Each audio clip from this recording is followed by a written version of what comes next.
नमस्कार दोस्तों, eye vision classes में एक बार फिर से आपका स्वागत है। आज की इस क्लास में हम एक ऐसे योद्धा और लोक देवता के बारे में पढ़ेंगे जो इतिहास में चार हाथों वाले देवता के रूप में प्रसिद्ध हुए। वो है वीर कल्लाजी राठौड़। चलिए दोस्तों, बिना समय गवाए अपनी क्लास को शुरू करते हैं। कल्लाजी का जन्म मेड़ता राज परिवार में हुआ था। ये राठौड़ राज परिवार से थे। इनका जन्म सामियाना गांव में हुआ था। कौन से गांव में हुआ था? सामियाना। ये नागौर जिले में है। कहाँ है? नागौर जिले में। आश्विन शुक्ल अष्टमी के दिन इनका जन्म हुआ था और विक्रम संवत था 1601। अगर ईस्वी सन की बात करें तो 1544 ईस्वी।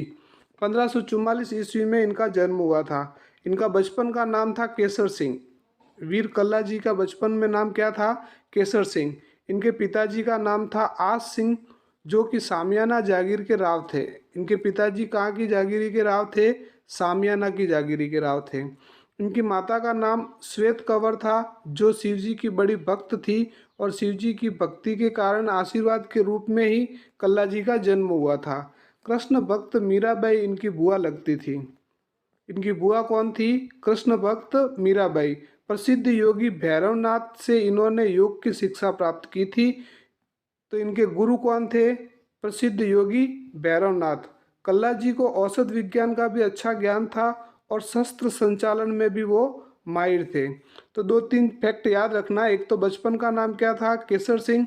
पिताजी का नाम आस सिंह जी था। श्वेत कंवर इनकी माता का नाम था। इनका जन्म कहाँ हुआ था ये विशेष याद रखना, सामियाना गांव। और प्रसिद्ध योगी भैरवनाथ इनके क्या थे?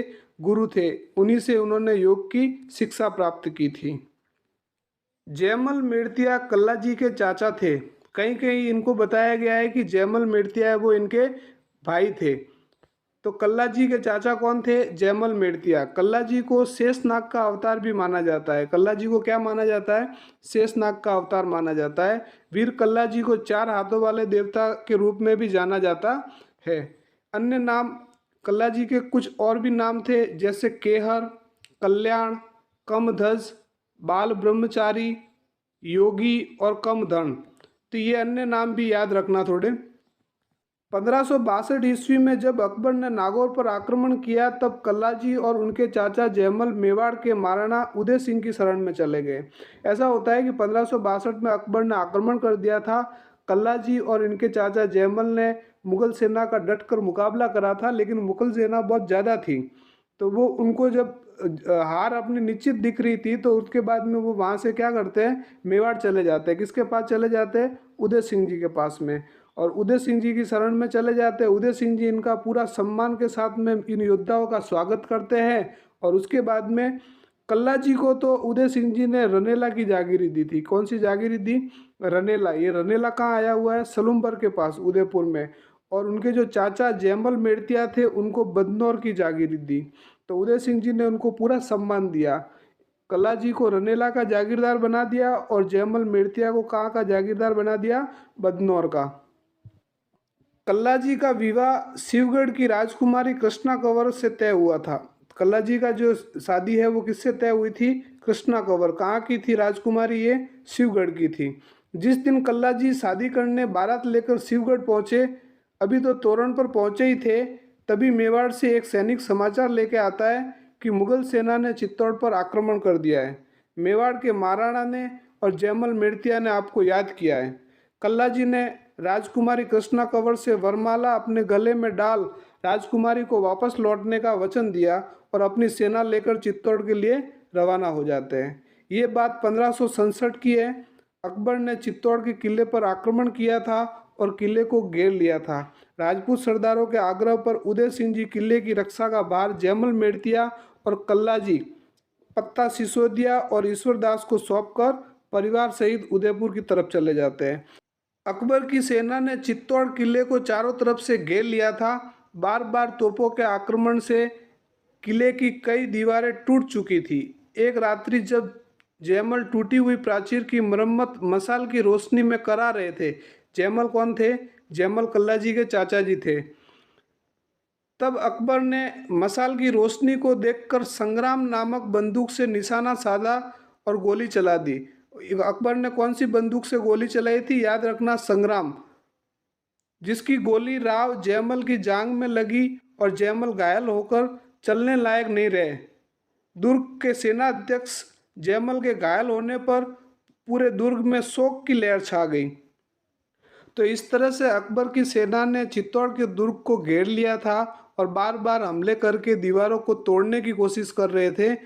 और जयमल है वो उनको क्या कर देते थे, रातों रात वापस रिपेयर करवा देते थे। तो एक बार क्या हुआ, वो रोशनी में जब रिपेयरिंग करवा रहे थे दीवार को, उस समय में अकबर ने है जो अपने उसके पास में एक बंदूक थी, उसका नाम था संग्राम। उस बंदूक से जयमल जी के क्या लगा दी, गोली चला दी जयमल जी पे, जो उनके जांग में लग गई थी और जयमल जी घायल हो जाते हैं। अब दोस्तों आगे दिया हुआ है मेवाड़ का तीसरा साका। मेवाड़ का तीसरा साका कब हुआ था? 24 फरवरी 1568 ईस्वी में। 24 फरवरी 1568 ईस्वी में, ये तारीख याद रखना। ये युद्ध बहुत ही महत्वपूर्ण युद्ध था। ये जो साका है वो बहुत ही महत्वपूर्ण था क्योंकि इसमें कल्ला जी जयमल राठौड़ बहुत ही खतरनाक तरीके से युद्ध करते हैं और इसमें पत्ता सिसोदिया है, उसने भी अपना बलिदान दिया था। इसलिए ये जो साका है ये बहुत महत्वपूर्ण साका है। रात्रि में सभी क्षत्रिय व क्षत्रियाणियों ने एकत्र होकर शाही फौज का बढ़ता हुआ दबाव, दुर्ग में गोला बारूद की कमी, भोजन की कमी और सेना अध्यक्ष के घायल होने के कारण, सेना अध्यक्ष कौन थे? जयमल मेड़तिया, उनके घायल होने के कारण जौहर और साका करने का फैसला किया। तारीख 24 फरवरी 1568 ईस्वी को 13,000 राजपूत छत्राणियों ने जौहर किया और राजपूत योद्धा केसरिया बांध युद्ध भूमि में कूद पड़े। इस युद्ध में घायल सेनापति जयमल को लड़ते लड़ते वीर गति प्राप्त करने की इच्छा थी। अब इस युद्ध में जयमल है वो भी लड़ना चाहते थे, लेकिन उनके साथ दुविधा ये थी कि उनके पैर में गोली लगने के कारण वो चलने फिरने के भी काबिल नहीं थे, क्योंकि गोली जयमल जी के जांग के लगी थी। युद्ध करना तो दूर, चलने फिरने के लिए भी मजबूर हो गए थे। तब वीर शिरोमणि कल्ला राठौड़ ने काका जयमल की पीड़ा दूर करने के लिए उनको अपनी पीठ पर बैठाकर युद्ध करने का फैसला किया। तो कल्ला जी ने क्या करा, जब जयमल जी की इच्छा थी कि मैं युद्ध करते हुए मारा जाऊं, तब वो कल्ला जी क्या करते हैं, जयमल जी को अपनी पीठ पर बिठाकर युद्ध करना शुरू कर देते हैं। तो वो अपनी पीठ पर इनको बिठा देते हैं। आगे क्या होता है देखिए। 25 फरवरी 1568 की सुबह क्षत्रिय योद्धाओं ने दो दो हाथों में तलवार धारण कर मुगल सेना के ऊपर टूट पड़े। कौन सी तारीख? 25 फरवरी 1568 को। कल्ला जी राठौड़ भी अपने दोनों हाथों में तलवार धारण करके 60 साल के काका जयमल को अपनी पीठ पर बिठाकर उनके हाथों में भी दो तलवारें देकर मुगल सेना पर भूखे शेर की तरह विशाल कपाट, जो किले के विशाल कपाट थे वो खोलकर मुगल सेना पर शेरों की तरह, भूखे शेर की तरह टूट पड़े और आक्रमण शुरू कर दिया। कल्ला जी और वीरवर जयमल जी का चतुर्भुज रूप रणभूमि में जहाँ से भी गुजरता शत्रु सेना का मैदान साफ कर देता था। यह देख सेना मैदान छोड़कर भाग जाती थी। अकबर की सेना पूरी तरह से घबरा गई थी और अकबर की सेना में अफरा तफरी मच गई थी। तो इस तरह से कल्ला जी ने अपने चाचा जयमल जी मेड़तिया को अपने कंधे पर बिठाकर युद्ध लड़ा भयंकर तरीके से। दूर से तो देखने पर ऐसा ही लग रहा था कि जैसे कोई चार हाथों वाले देवता युद्ध कर रहे हो। तभी से कल्ला जी को चार हाथों वाले देवता कहा जाता है और तभी से ये कल्ला जी है जो चार हाथों वाले देवता के रूप में प्रसिद्ध हुए। देखिए आगे क्या होता है। इस भयंकर युद्ध में सैकड़ों घाव लगने के कारण राव जयमल का शरीर निश्चेष्ट हो गया था। उनको भैरवपोल के पास में भूमि पर रखकर कल्ला जी राठौड़ पूरे वेग के साथ शत्रुओं पर झपटे। वीर कल्ला जी तलवार चलाते हुए युद्ध कर रहे थे, तभी एक मुगल सैनिक ने, जैसा कि मुगलों की फितरत थी, पीछे से तलवार चलाकर वीर कल्ला जी राठौड़ का सिर काट दिया। बिना सिर के कल्ला जी कमध्वज, ये कमध्वज का मतलब होता है बिना सर वाला। तो जो कल्ला जी को कमध्वज इसीलिए कहा जाता है क्योंकि ये बिना सिर, वो उनका जो धड़ है वो युद्ध करता है, तो इसलिए इनको कमध्वज कहा जाता है। घोर संग्राम करता हुआ दोनों हाथों में तलवार लिए मुगलों की फौज को चीरता जा रहा था। भला इस कंबंद को रोकने की शक्ति किसमें थी? शाही फौज रास्ता छोड़कर खड़ी हो गई। कल्ला जी का कंबंद योग और देवी शक्ति और गुरु के आशीर्वाद से राजकुमारी कृष्णा कंवर को दिए वचन निभाने के लिए आधुनिक मंगलवाड़, कुरावड़ा, बम्बोरा, जगत, जय संबंध होता हुआ रनेला जा पहुंचा। रनेला का कौन सी जगह थी? जो इनकी जागीरी थी, और जो इनकी जो सगाई हुई थी वो शिवगढ़ में हुई थी, और शिवगढ़ है वो रनेला के पास में ही था। तो इन्होंने वचन दिया था अपनी पत्नी को, कृष्णा कुंवर को, कि मैं वापस आऊँगा।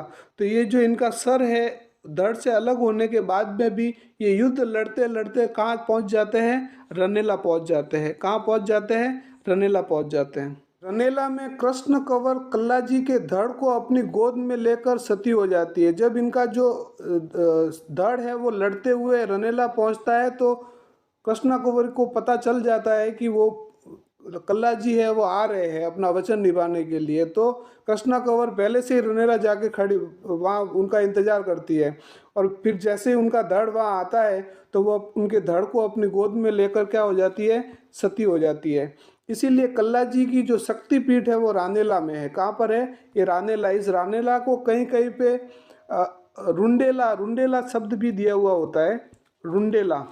तो ये भी याद रखना, रुंडेला कहो या रनेला कहो एक ही है। और ये कहाँ पर है? ये सलूम्बर में है। आज की तारीख में कहाँ है? ये सलूम्बर में है। तो ये थी कहानी वीर कल्ला जी की, जिन्होंने किस तरह से युद्ध करा और मातृभूमि के रक्षा के लिए अपने प्राणों को न्यौछावर कर दिया। कल्ला जी की जो छतरी है वो भैरव पोल पे बनी हुई है। चित्तौड़ के किले का जो प्रवेश द्वार है भैरव पोल, वहाँ पर इनकी छतरी बनी हुई है। हनुमान पोल और भैरव पोल के बीच में दो छतरियाँ बनी हुई है। कितनी? दो। इसमें 6 खंभों वाली जो छतरी है वो जयमल की है, और जो 4 खंभों वाली छतरी है वो कल्ला जी राठौड़ की है। तो याद रखना, 4 हाथों वाले देवता कल्ला जी को कहते हैं, इसलिए 4 खंभों वाली छतरी है वो कल्ला जी की है, और 6 खंभों वाली छतरी है वो किसकी है? 6 खंभों वाली छतरी है राव जयमल की है।